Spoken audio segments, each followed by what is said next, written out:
Hey guys, this is Arsenal Giants PS3 and this is one of the big boys. It's Liverpool, my ratings for Liverpool, and I have spoken to a lot of Liverpool fans. A lot of them are very passionate and I do respect that.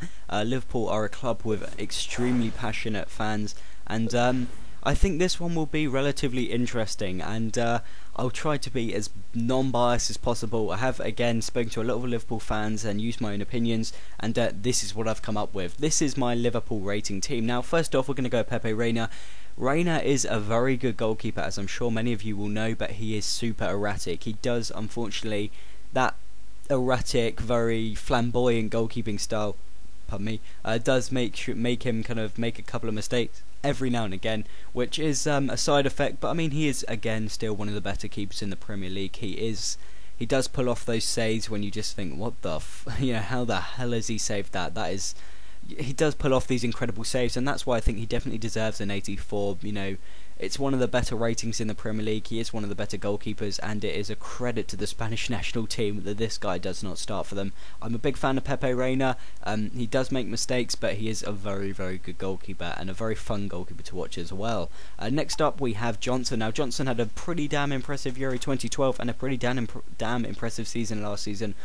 Obviously scored that goal against against Chelsea at Anfield or Stamford Bridge, can't quite remember which one, but it was when when Liverpool beat them, and I would say he is one of the better right backs in the Premier League. I mean, people questioning my Sanya rating. Well, I think if Sanya's rated 84, then Johnson should be maybe 82 or 83. He is a very, very good right back. He is consistent, but he's also a very good defender as well. Doesn't make too many mistakes. He can go forward, but he can also stay back. And for that reason, I think an 82 is about right for Johnson. I'm quite a big fan of him. It was a shame he never quite worked out at Chelsea, because imagine that left back and right back, combination. Cole and Johnson would have been very impressive, and maybe would have improved England's defensive abilities. But he is a good player, definitely Johnson, and I think he'll be one of the better right backs in the league next year. Next up, we have this man. It is Martin Skrtel. Now, Skrtel, I'm a big fan of Skrtel. That may surprise a lot of you. He's not someone you'd want to meet down a dark alleyway at 10 at night, but he is an incredible defender. I mean, Skrtel doesn't get the credit he's due, really. He's a lot like Koscielny. Now, as an Arsenal fan, I say Koscielny's amazing. Many other fans would disagree, and that's the same, I guess, for Liverpool. They say, Skrtel's amazing, but no one ever really kind of clocks on. But he is a very, very good defender, and I think whatever Koscielny should be rated next year, Skrtel should be rated the same, because they both had very good seasons last year. It was unfortunate that some Agger and Skrtel weren't always together as centre-backs. Carragher, unfortunately, who is getting on a bit, was playing a couple of times, that they lost so much. But I think if they had Skrtel and Agger through the whole season, it would have been a much more impressive defensive display, I guess, from Liverpool. But Skrtel's so good, and I think 83, 84, he is one of the better defenders, would be about right. Next up, we've got this man, Daniel Agger. Been a lot of speculation about this guy, but as someone quite rightly told me, he does have "You'll Never Walk Alone" tattooed on his knuckles, the hallmark of a loyal player, and he is a very good player. He had an incredible Euro 2012, and I think he's around the same level as oh shit, what have I done? I just saw good old Andy Carroll there. He's around the same level as Skrtel in that kind of, in his defensive abilities. He is both of them are old school centre backs, very, very consistent, very deadly in the air, and have a mean tackle on them as well. And they're both very good players, and I do like Agger. How old are they? They're both around the same age as well. I do like Agger and Skrtel as a centre back partnership. They are a tough duo to break down, and I think they should both be around the 83, maybe even 84 area. Next up, we have Jose Enrique. Now, Jose Enrique, sometimes he's amazing, sometimes he's terrible. I mean, I think it was against QPR where he was just dodgy at left back the whole game and cost them, and I think again that's the hallmark of an 80 rated player, really. On his day, he can be unplayable, and could control and stop all attacks down his wing, but then he can have the terrible games when he's just a liability in the squad, and I think that's one of the downsides of Jose Enrique. But he is a very, very talented player, Enrique, and again it's a hallmark to the Spanish team that hallmark, I've said hallmark 3 times, it's a credit to the Spanish team that he's not starting, really. He is a good defender, but I think 80 is about right for him. He's nowhere near the best left backs in the Premier League, but he's nowhere near the worst either. Next up, we have this man, Alan. Now, he's one of those players which people were quite surprised when he was signed. He's he's quite a small, quite young, technical player from Swansea, and to pay 13 million for him, I think it was around that anyway, over 10 million I think, was quite a statement from Brendan Rodgers. But I mean, Brendan Rodgers, Liverpool's manager, is the man that's been working with this guy, and it's those managers that work with the young kids or the younger players which really they know how good that player's going to be. They know all about them. I mean, it was Thierry. It's like a bit like Thierry Henry and Wenger. When Wenger was at Monaco, so was Thierry Henry, and then he brought him back and turned him into a striker. And I think hopefully that's the same thing can happen for Alan. Really, he can be transformed into a super midfielder, and he definitely has the abilities. Really, he reminds me a bit of the kind of Iniesta, Xavi mould of midfielder, and very good passer, very clever midfielder who can just read the game and has the vision to unlock defences. And I think he'll definitely be either a very very good 74, a very very good silver card, probably the best silver midfielder, or he'll be a kind of average non-rare gold midfielder. But I think 74 will be better in terms of ultimate team anyway for him, and I think that's about where he is. But who knows, one amazing season next year and we could be looking at an 81 82 FIFA 14 card. Next up we have this man, Steven Gerrard. This one's a hard one.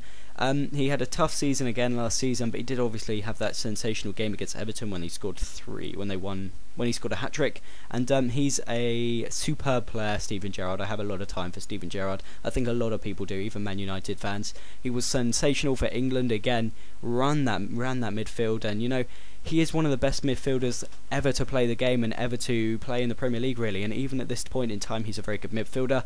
I would say probably an 86 would be more fair to him, really, because he is obviously getting on a bit, but maybe an 87 as well. But he's such a good midfielder and a pleasure to watch. And here's another player. I have a lot of time for a lot of Liverpool players. Maybe I'll get a bit stick off fellow Arsenal fans for that. But Lucas Levia is a sensational player. Again, he was injured last year, so I've kept him at the exact same level he was at the start of my team, purely because he barely played last season. A bit like Jack Wilshere. He plays a lot like Jack Wilshere. I think he probably should have been rated maybe an 82 anyway, because I think it's 2010-2011 season he played a lot like Jack Wilshere. At first Liverpool fans weren't too keen on him, but he's such a good player. Passes the ball around like it's nobody's business, dictates the game completely for Liverpool, and they really really did miss him.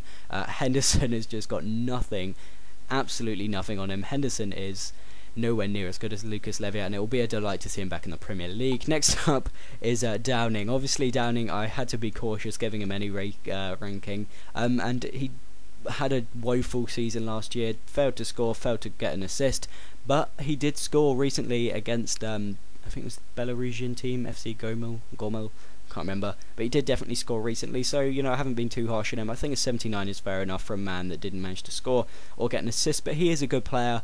He was good for Middlesbrough, and if he finds that form again, guys, Liverpool fans, do not worry, because he will be a revelation. Again, a 4-3-3. I'm not sure if I'm not Brendan Rodgers. I don't know if this is what they'll play, but this is roughly what he played when he was at Swansea with Sinclair, Dyer, and who's their striker, Graham up front, and I think he'll try and replicate that because he's got a host of talent, and Downing is one of those players. If he can just get his game together, he will work perfectly in that kind of style. Next up we have Fabio Borini, a player who I'm actually, I think he came from the Chelsea ranks, I'm not sure, but he's a player that I quite admire. He looked impressive against that Belarusian team, whoever the hell it was, and he is a fighter. I mean, he does that celebration where he puts like the knife between his teeth type thing, and he fights for the ball. He's a classic striker, really, in the fact that he never stops working, and I think he could be a massive success for Liverpool if they use him right. If he gets off to a good start, he will be sensational. He's a fighter, and hopefully, I reckon a 76 around that kind of goldish silver kind of level. You're never too sure, what exactly he's going to be rated, but he's around that level, and hopefully he will do well for Liverpool. He had a pretty decent season last season for Roma, and hopefully, we'll see him bagging in the goals for Liverpool. And next up, we have a man who splits opinion, but you've got to have respect for Luis Suarez. I know some people say, oh, this, that, and the other, but the guy is a true fighter. He was born in Uruguay to a single parent mother, had 6 other siblings, and there was a point in his life when he couldn't even play for his youth team because he couldn't afford the football boots. he is an incredible story. He has an incredible backstory to him, Luis Suarez, and as much as people slag him off, you have to know him as a footballer. He is a sensational footballer, really, an absolute to watch. Even if you're a cutthroat Manchester United fan, you must admit Suarez is great on the ball, and I think he is one of the better strikers in the Premier League. I've got him as a left winger here. I could see him deployed there because he's got sensational dribbling, really, but he is a very, very good player, Luis Suarez, and as much as people hate him, I have got time for Suarez. I do think he's such a good footballer. You know, the way he, plays with the ball and then nutmegs his opponent. And, he went on that dribble against Arsenal when we played at Anfield. He is a sensational player. And I think he needs more recognition, really, for that talent and less for his demeanour or his disposition or whatever. But yeah, that concludes my Liverpool one. Hopefully I haven't been too harsh. And thanks guys for watching, and I will see you guys in the next episode.